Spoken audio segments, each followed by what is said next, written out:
என்னன்னா திமுக அப்படிங்கிறது தான். இப்போ விஜய் இப்படி சொல்கிறாருன்னா விஜய் வேற என்ன புதுசாக செய்வார் அப்படின்னு எதிர்பார்க்கலாம். ஊழல் இல்லாமல் ஆட்சி செய்வார்னு சொல்கிறாங்க. இன்னைக்கு சமூக நீதியை பேசிட்டு போலியான ஒரு சமூக நீதியை கட்டமைக்க மாட்டார்னு சொல்கிறோம். அப்போ இந்த 2வது மாநாடு இதில் அப்போ விஜய் கூட்டணி வியூகமா இல்லை கூட்டணி அறிவிப்பாரா? இல்லை, நிச்சயமாக. அதாவது கூட்டணின்றது இவர் தேடி போகணுன்றது இல்லை. இப்போ அந்த எலெக்ஷனில் தாவேக வெற்றி பெற்றுரும், அதாவது ஒரு பர்சன்டேஜ் வாங்க முடியும், வெற்றி பெற்றுரும் அப்படின்னு எந்த கான்ஃபிடென்ட்ல நீங்கள் சொல்கிறீங்கன்னு கேட்குறேன். ஏன் எந்த கான்ஃபிடென்ட்டில் நீங்கள் ஒரு பர்சன்டேஜ் தான் வாங்க முடியும்னு சொல்கிறீங்க? இப்போ இது வரைக்கும் தமிழ்நாட்டோட தேர்தலுக்கெல்லாம் அப்படி தான் இருந்திருக்கு. இந்த காட்சிகள் மாறிடுச்சு, ஆட்சி மாற்றம் நிச்சயம்னு சொல்கிறோம். இப்போ 2020 கண்டிப்பாக சிஎம் விஜய் அவர்கள் தான் அப்படின்னு சொல்கிறீங்க. மாற்று கருத்தே இல்லை. 55 ஆண்டுகள் கட்சி இன்னைக்கு பின்னங்கால் பெதடியில் அடிக்க ஓடிக்கிட்டு இருக்கிறதுக்கு காரணம் தலைவர் தளபதி தான் சொல்றேன். எங்க ஓடிட்டு இருக்கு அது தெரியல. ஆமா, 1.5 வருஷத்துக்கு முன்னாடியே தேர்தல் முகவர்கள் கூட்டம், ஓரணியில் தமிழ்நாடு, மக்களுடன் ஸ்டாலின். ஏன் இந்த ஓட்டல சார் அவங்க எப்பயுமே பண்றாங்களே? எப்பவுமே பண்ணலையே. எல்லாரும் இது பண்றது தானே. இப்ப அவங்க போய் உறுப்பினர் சேர்க்கிறீங்க, இன்னைக்குதான் எல்லாம் நடக்குது. இந்த 4.5 வருஷமா தெரியலையான்னு கேட்கிறோம். இந்த 8 மாசத்துலதான் எல்லாம் நடக்குதான்னு கேட்கிறோம். அப்ப இது தளபதி அவர்களை பார்த்து தான் அந்த மாதிரி உறுப்பினர் சேர்க்கலாம் பண்றாங்கன்னு சொல்றீங்களா? அப்படி சொல்ற மாதிரி தான் இருக்கு. ஆமா, அப்படிதான். அதுதான் உண்மை. தாவேக்க நடிச்சு திமுக பயந்துட்டாங்க, அதனால தான் அந்த விஷயங்கள் நடக்குது அப்படின்னு.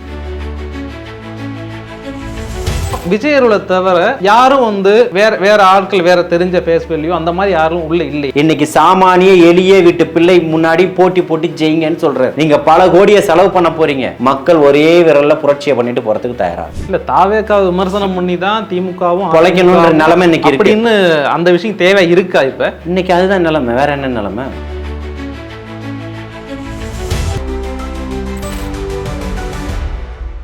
தமிழ்நாடு டைம்ஸ் செய்திகளுக்கு வணக்கம். இன்று நம்முடன் தாவேக ஆதரவாளர் ஜலீல் நெந்திரிகர். வணக்கம் சார். வாழ்த்துக்கள். மதுரை தாவேகாவோட 2வது மாநாடு தேதி மாற்றம், என்ன காரணம்? தேதி மாற்றம்னா இன்னைக்கு இருக்கக்கூடிய இப்போ அதை தொடர்ந்து மாநாடு தேதியிட்டு 25ஆம் தேதிக்கு பிறகு விநாயகர் சதுர்த்தி வருது. அதுக்கான ஒரு பாதுகாப்பு ஏற்பாடுகளை காவல்துறை சார்ந்து செய்ய வேண்டியது இருக்கிறதுனால அவர்களுக்கான ஒரு நெருக்கடியான ஒரு சூழல் ஏற்படுது. அப்பேற்பட்ட இடத்துல அதை ஒரு பரிசீலனை செய்கிறதற்காக கொடுத்துருந்தாங்க. அதுக்கப்புறம் ஒரு மாற்று தேதியிட்டு இப்போ 21ஆம் தேதின்னு மாற்றி அமைச்சிருக்கு. ஒரு ஆரவாரமிக்கவும் இதாகவும் இந்த மக்களையும் மண்ணையும் மாற்றணும் அப்படின்ற ஒரு இடத்துல ஒரு மிகப்பெரிய ஒரு எழுச்சி வரலாற்றை மதுரையில் படைக்கணும் அப்படின்றதுக்காக உழைச்சிக்கிட்டு இருக்காங்க. அண்ணா வழியில் பயணிப்போம் அப்படின்னு விஜய் சொல்கிறாரு. என்னன்னா திமுக அப்படிங்கிறது தான். இப்போ விஜய் இப்படி சொல்கிறாருன்னா விஜய் வேற என்ன புதுசாக செய்வார் அப்படின்னு எதிர்பார்க்கலாம். ஊழல் இல்லாமல் ஆட்சி செய்வார்னு சொல்கிறாங்க. இன்னைக்கு சமூக நீதியை பேசிட்டு போலியான ஒரு சமூக நீதியை கட்டமைக்க மாட்டார்னு சொல்கிறோம். இந்த மக்களையும் மண்ணையும் பாதுகாப்பார்னு சொல்கிறோம். இருக்கக்கூடிய இளைய தலைமுறைகளுக்கு நல்ல ஒரு வழிகாட்டியாக இருப்பாருன்னு சொல்கிறோம்.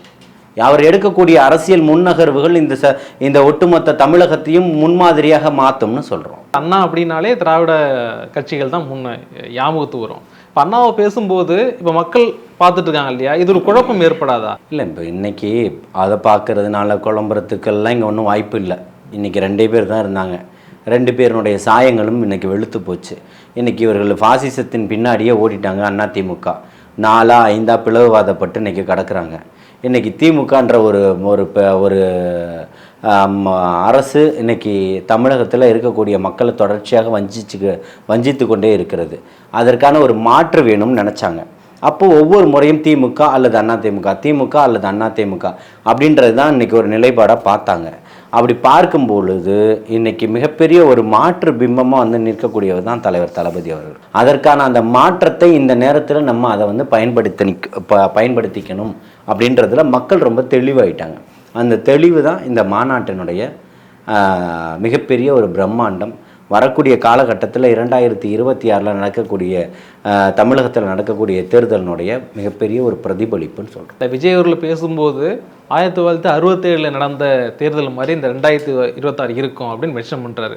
அந்த 1967 நடந்த எலெக்ஷனே முக்கியமாக கூட்டணி வியூகம் தான். அது மூலம் தான் மிகப்பெரிய வெற்றியை திமுக பெற்றிருந்தாங்க.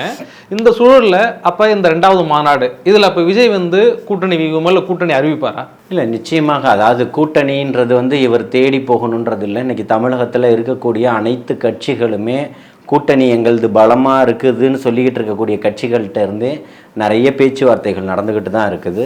ஆட்சியிலும் அதிகாரத்திலும் பங்குன்னு முதல் மாநாடு மேடையில் எப்படி பிரகடனப்படுத்தினாரோ அந்த அவர் தளபதி அவர்கள் பிரகடனப்படுத்தியது இன்று வரை தமிழக அரசியலில் மிகப்பெரிய ஒரு அதிர்வலைகளை ஏற்படுத்தி மிகப்பெரிய ஒரு மாற்றத்திற்கான ஒரு விதையாக இன்னைக்கு வந்து நிற்கிது. அதற்கான பதில் வந்து இன்னும் கூடிய விரைவில் ஒரு 2-3 மாதங்களில் எல்லாத்துக்குமே தெரிய வரும். இதுவரைக்கும் தமிழ்நாட்டில் திராவிட ஆட்சிகள் தான். அதாவது விஜய் ஒரு பிரபல நடிகர், அவருக்கு ஒரு கூட்டம் கூடுது, அதில் எந்த மாற்று கருத்துமே இல்லை. இப்போ ஆட்சியில் பங்கு அதிகாரத்தில் பங்குன்னு சொல்லிருக்கு. 15 லட்சம் முதல் மாநாட்டிலே 14லேருந்து 15 லட்சம் பேர் கூடியிருக்கிறாங்க.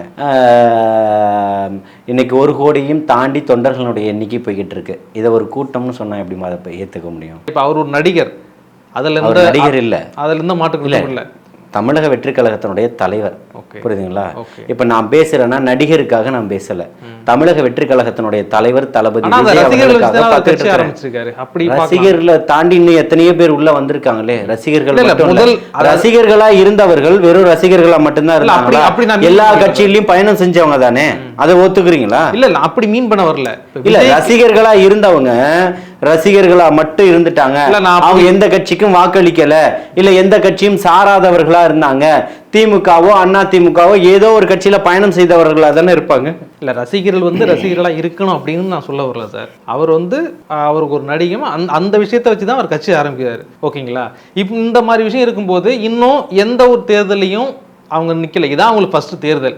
அப்படி இருக்கும்போது இப்போ அந்த எலெக்ஷனில் தாவேக வந்து வெற்றி பெற்றுரும், அதாவது ஒரு பர்சன்டேஜ் வாங்க முடியும், வெற்றி பெற்றுரும் அப்படின்னு எந்த கான்ஃபிடென்ட்ல நீங்கள் சொல்கிறீங்கன்னு கேட்குறேன். ஏன் எந்த கான்ஃபிடென்ட்ல நீங்கள் வந்து ஒரு பர்சன்டேஜ் தான் வாங்க முடியும்னு சொல்கிறீங்க? இப்போ இது வரைக்கும் தமிழ்நாட்டோட தேர்தலுக்கெல்லாம் அப்படி தான் இருந்திருக்கு. இங்கே காட்சிகள் மாறிடுச்சு, ஆட்சி மாற்றம் நிச்சயம்னு சொல்கிறோம்.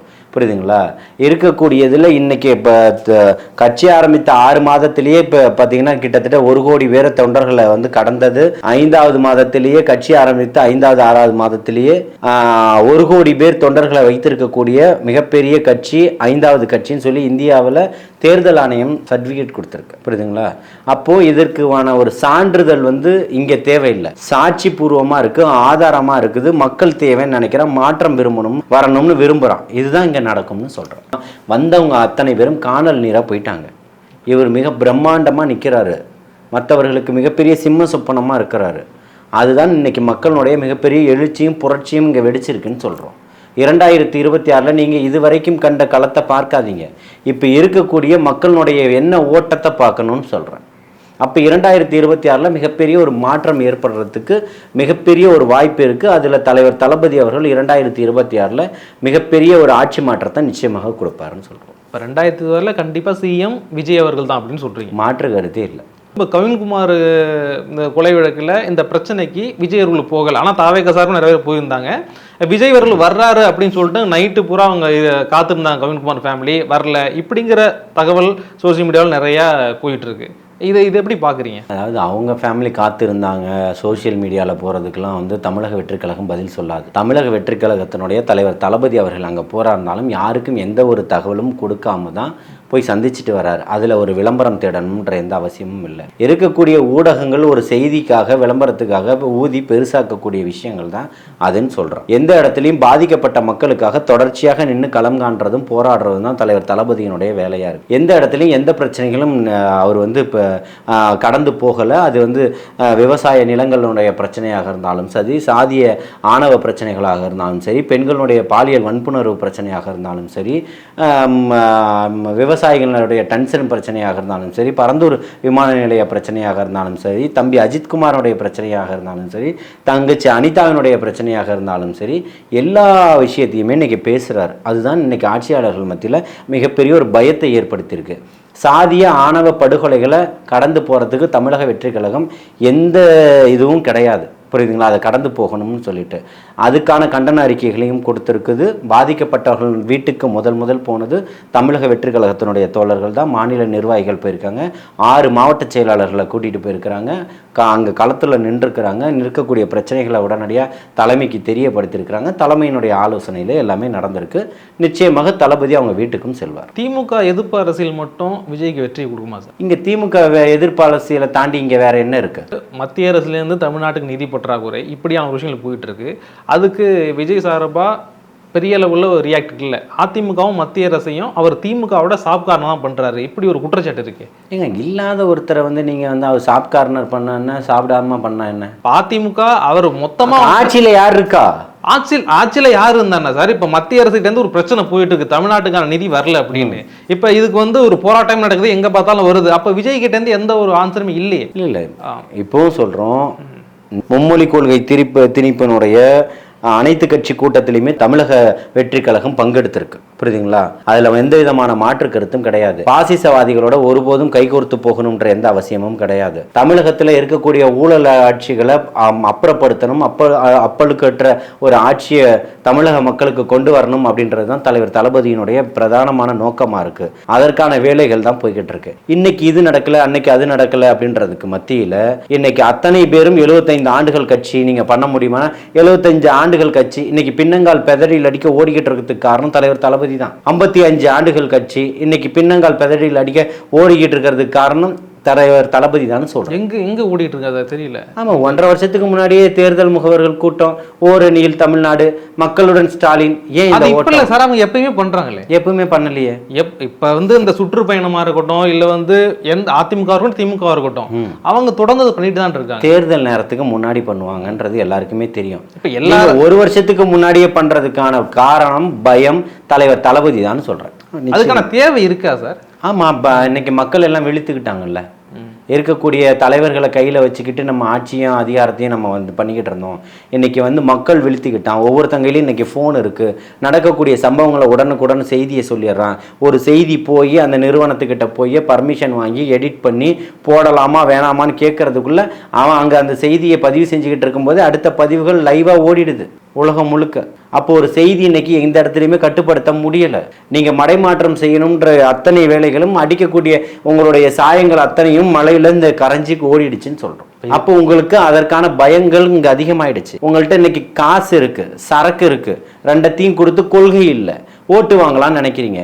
மிகப்பெரிய மாற்றம் வேணும்ன்ற ஒரு மிகப்பெரிய ஒரு கொள்கையோட வந்து நிற்கக்கூடியவர் தலைவர் தளபதி அவர்கள். அவர்கள் பக்கத்தில் நிற்கக்கூடிய கூட்டத்தை பார்த்து உங்க கூட்டம் பயப்படுறதுக்கு காரணம் இது காசுக்காக வந்த கூட்டம், சரக்குக்காக வந்த கூட்டம், சாப்பாடுக்காக வந்த கூட்டம். இது எல்லாத்தையுமே மாற்றணும். தன்னுடைய ரத்தத்தை வேர்வையா சிந்தி சம்பாதிச்சுட்டு வந்தான்ல, அவனுடைய சொந்த காசுல வந்து நிற்கிறான்ல, இந்த கூட்டத்தை பார்த்து தான் உங்களுடைய கூட்டம் மிக பயங்கரமா பயந்து ஓடுதுன்னு சொல்றோம். மக்கள் எல்லாம் செழிப்பா இருக்கிறாங்க, எல்லா பிரச்சனையும் எந்த பிரச்சனையும் இல்லை தமிழகத்துல. வீட்டில் படுத்துக்கிட்டே ஜெயிச்சிருங்க, ஏன் ஓடுறீங்கன்னு கேட்குறேன். எல்லா டைமும் போய் மக்களை பார்க்கறது தானே. இப்போ நாளைக்கு விஜயே இப்போ 2006 எலெக்ஷன் இதுங்கிறதுங்க சுற்றுப்பயணம் மேற்கொள்றாரு. எல்லாருமே இது பண்றது தானே. இப்போ அவங்க போய் உறுப்பினர் சேர்க்குறீங்க, இன்னைக்கு தான் எல்லாம் நடக்குது, இந்த 4.5 வருஷமா தெரியலையான்னு கேட்குறோம். இந்த 8 மாசத்துல தான் எல்லாம் நடக்குதான்னு கேட்குறோம். அப்போ இது தளபதி அவர்களை பார்த்து தான் அந்த மாதிரி உறுப்பினர் சேர்க்கலாம் பண்றாங்கன்னு சொல்றீங்களா? அப்படி சொல்ற மாதிரி தான் இருக்கு. ஆமா, அப்படிதான், அதுதான் உண்மை. தாவேக்க நடிச்சு திமுக பயந்துட்டாங்க, அதனால தான் அந்த விஷயங்கள் நடக்குது அப்படின்னு. வேற என்ன உண்மையா இருக்கும்னு நினைக்கிறீங்க? திமுக, அண்ணா திமுக, ஒன்றியத்தில் இருக்கக்கூடிய அத்தனை கட்சிகளும் இன்னைக்கு தமிழக அரசியல்ல ஒட்டுமொத்த இந்த ஒன்றியத்துக்கு முன்மாதிரியாக இருந்த மாநிலம் தமிழ்நாடு. இந்த தமிழ்நாட்டில் இப்படி ஒரு மிகப்பெரிய ஒரு அரசியல் மாற்றம் வந்திருக்குது அப்படின்னா அதற்கு காரணம் தலைவர் தளபதி தான் சொல்றேன். இப்போ விஜய் அவர்கள் எந்த தொகுதியில் நின்று போட்டியிடுவார் 2026 தேர்தல் காலகட்டத்தில்? அந்த அறிவிப்புகள் வரும். அது யார் யார் எந்தெந்த தொகுதிகளில் போட்டியிடுறாங்க அப்படின்னு சொல்லிட்டு நிச்சயமாக எல்லா தொகுதிகளிலும் 234 தொகுதிக்கும் தமிழக வெற்றி கழகம் உழைக்கும். தமிழக வெற்றி கழகத்தினுடைய கூட்டணியில் இருக்கக்கூடிய சகோதரர்கள் வெற்றி பெறுவார். தாவேகாவை பொறுத்த வரைக்கும் விஜய் அவர்களை தவிர யாரும் வந்து வேற ஆட்கள், வேற தெரிஞ்ச ஃபேஸ் வேல்யூ அந்த மாதிரி யாரும் உள்ள இல்லையே. லோக்கல்ல ஒரு விஷயம் பண்றது விஜய் மட்டுமே போதுமா இருக்குமா? அந்தந்த தொகுதியிலும், அந்தந்த பகுதியிலும், அந்தந்த கிளைக்கழகத்திலையும், அந்தந்த மாவட்டங்களிலும், அந்தந்த ஒன்றியத்திலையும், அந்தந்த நகரத்திலும் யாரெல்லாம் இருக்கணுமோ அவங்க எல்லாருமே இருக்காங்க. என்ன இந்த ஏரியாவில் தெரியும்னா நான் இங்கே இருக்கேன். அந்தந்த ஏரியாவில் யாரெல்லாம் பிரபலமாக இருக்கார்களோ அவர்களாம் இருக்கணும். நீங்கள் வந்து இப்போ 50, 60 வருஷமா 70 வருஷமா மன்னராட்சி பண்ணிக்கிட்டு இருக்கீங்க. பல 1000 கோடிகளை குமிச்சு வச்சிருக்கீங்க. நீங்கள் போய்கிட்டு இருக்கக்கூடிய காரினுடைய விலையே இன்னைக்கு 3 கோடி 4 கோடி ரூபாய் காரில் போய்கிட்டு இருக்கிறீங்க. அதனால உங்களுக்கு ஒரு வேல்யூ வந்துருச்சா?